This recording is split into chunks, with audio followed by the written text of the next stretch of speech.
Alors, bonsoir mes élèves, comment vous allez? Nous sommes de retour maintenant pour parler de la fonction, la combinaison de la fonction index et de la fonction equiv. Ok? C'est quoi une fonction equiv? La fonction equiv, n'est-ce pas, permet de renvoyer la position d'une valeur dans une autre liste. C'est ce que nous appelons la fonction equiv. Ok?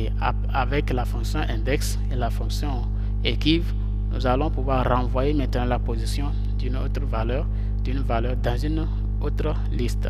Vous voyez ici par exemple, nous allons travailler ici. Ok, j'ai un petit exercice ici pour pouvoir, n'est-ce pas, appliquer cette fonction et cette formule là. Ici on a écrit taille en centimètres et nom.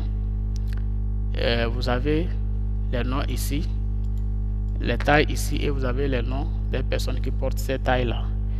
Ok, ici d'abord nous allons utiliser la fonction index pour qu'à partir d'un numéro l'application puisse nous présenter la position de celui, le nom de celui qui porte ce numéro. Je m'explique. Par exemple, j'ai ici, à partir d'ici jusqu'ici, je compte les lignes, ça fait 1 2 3 4 5 6 7 8 9 10. Vous voyez? Ok, si je prends pas le numéro 5 ici, à partir de ce numéro 5 là, l'application m'affiche le nom de la personne qui occupe le 5e rang dans cette plage. Ok, si je prends l'exemple ici, ça fait 1 2 3 4 5. 5e rang ici, c'est qui? C'est Raki. Donc à partir de la fonction index, dès que j'introduis le numéro 5 dans la fonction index, l'application va m'afficher le nom de celui-là qui occupe le 5e rang. Ok, donc ça c'est pour la fonction index. Si je reviens au niveau d'ici, c'est ici nous allons appliquer, nous allons combiner la fonction index et la fonction equiv. Lorsque vous combinez la fonction index et la fonction equiv, on recrée ce qu'on appelle la fonction recherche V. Et que c'est quoi la recherche et la fonction recherche V? Ici dans le cours, on avait dit que recherche V permet d'envoyer ou bien renvoyer une valeur d'un tableau. Vous voyez, non, une valeur d'un tableau. C'est ce que le cours nous dit, renvoyer une valeur d'un tableau en fonction d'une valeur se trouvant dans la première colonne. Comprenez? C'est-à-dire que recherche V permet de renvoyer une valeur d'un tableau en fonction d'une valeur se trouvant dans la première colonne de du premier tableau. Ici par exemple, ok, ici on a dit celle ou celui qui mesure 492 est. Ici si je prends cette valeur là, ça se trouve dans la première colonne. Ok, ça se trouve dans la première colonne.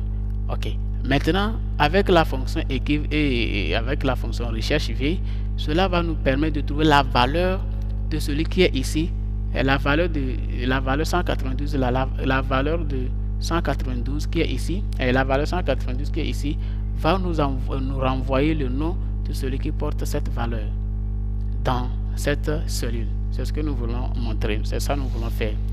Ok, nous allons commencer par ici au niveau de la fonction index.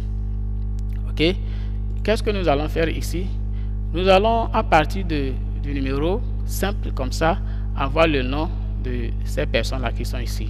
Donc toujours avec la fonction index, nous allons dire égal, comprenez, égal, et nous allons faire appel à index, égal index. J'ouvre la parenthèse. Ok, maintenant je dois sélectionner toute cette partie pour que l'application puisse travailler, parce que il faut lui préciser les éléments qu'il utilisera pour pouvoir faire des recherches. Alors je vais sélectionner toute cette partie, et dès que vous sélectionnez toute cette partie, ça vous faites appel à ce qu'on appelle matrice. Si vous constatez que vous allez constater que ici j'ai en même temps une valeur qui est affichée qui dit index et entre parenthèses matrice. Matrice c'est l'ensemble de, n'est-ce pas, cette boîte là, cette partie. C'est ça qu'on appelle matrice ici. Donc je vais travailler avec le numéro de la ligne et le numéro de la colonne.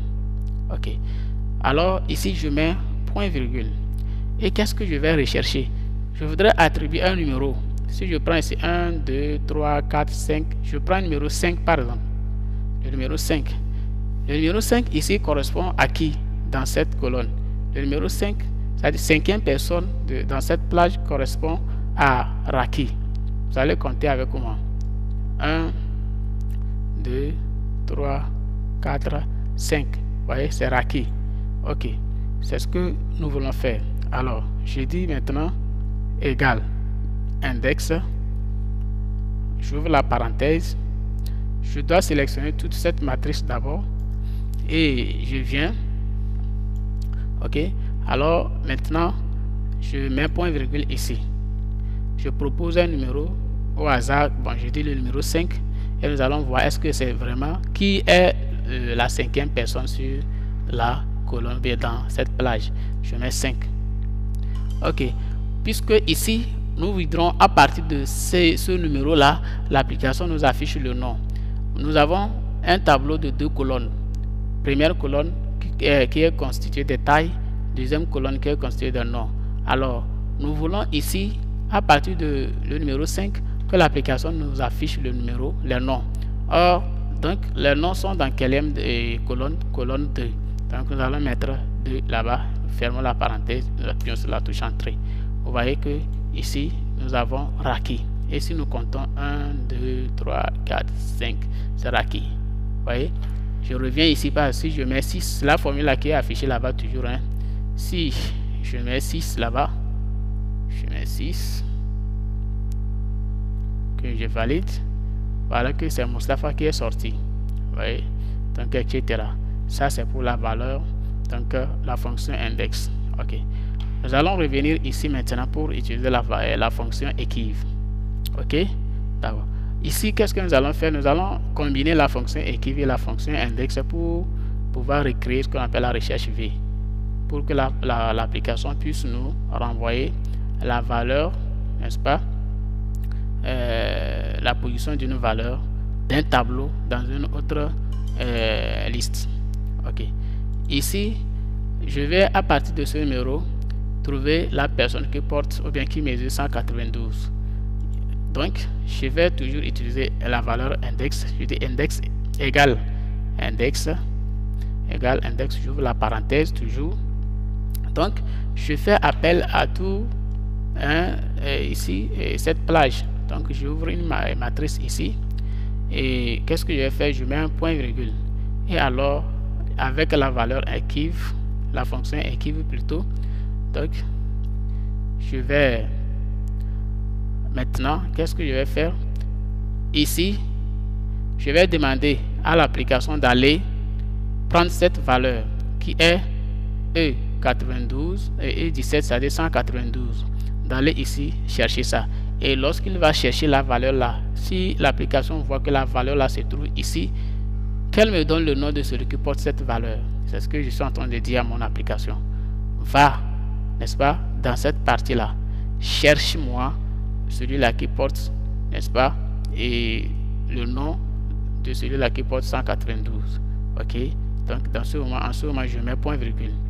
Quand je vais mettre point virgule maintenant, donc je sélectionne tout ceci, donc tout ça là, parce que pour permettre à l'application de, ça veut dire que à part celui-ci, si j'introduis un autre numéro à part 192, nous allons aussi trouver le nom de celui-là qui porte 170 par exemple 171.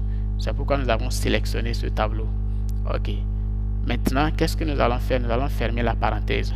Alors ici nous allons faire venir maintenant la valeur des chiffres au niveau des noms. Nous voudrions que à partir de ce numéro avoir un nom. Alors les noms sont dans quelle colonne? Toujours dans la colonne 2. Je mets point virgule et je vais mettre 2 et je ferme ma parenthèse, j'appuie sur la touche entrée. Alors celui ou celle qui mesure 192 est Martin. Vous voyez, c'est très simple comme ça. Ok, si je mets par exemple 170, je valide. C'est qui? C'est Biram. Vous voyez, 170 c'est Biram. Ici 100 et je mets 180, c'est qui? Je valide. C'est Moustapha. Vous voyez, non? Donc en fonction de ce que nous venons de faire, on peut faire facilement des recherches dans un tableau où nous avons plusieurs fonctionnaires. Vous voyez, non? Ok, à l'aide du numéro matricule d'un fonctionnaire tout à l'heure, on peut repérer son nom, prénom, etc. Si on avait affiché nom, prénom, tout ça, tout ici, c'est son nom et prénom qui allait s'afficher. Vous voyez? Donc, on peut utiliser la fonction give et la fonction index pour vraiment faire des recherches. Aujourd'hui, la plupart utilisent, n'est-ce pas, ces fonctions-là pour effectuer des recherches lorsque vous utilisez les applications telles que le Microsoft Excel. Ok, merci beaucoup mes élèves, j'espère que vous avez aimé la vidéo et vous avez compris le cours. Je suis toujours disponible là pour vous, et si vous n'avez pas compris, faites-moi signe, mais reprenez toujours, c'est une vidéo, suivez ça, vous allez suivre ça premièrement, vous suivez ça en deuxième position, troisième fois, j'espère que vous pouvez aussi arriver à le faire. Merci beaucoup et bye bye. Nous allons revenir après pour voir la fonction aujourd'hui, qu'est-ce que cela veut dire. D'ici là, portez-vous bien, bye bye.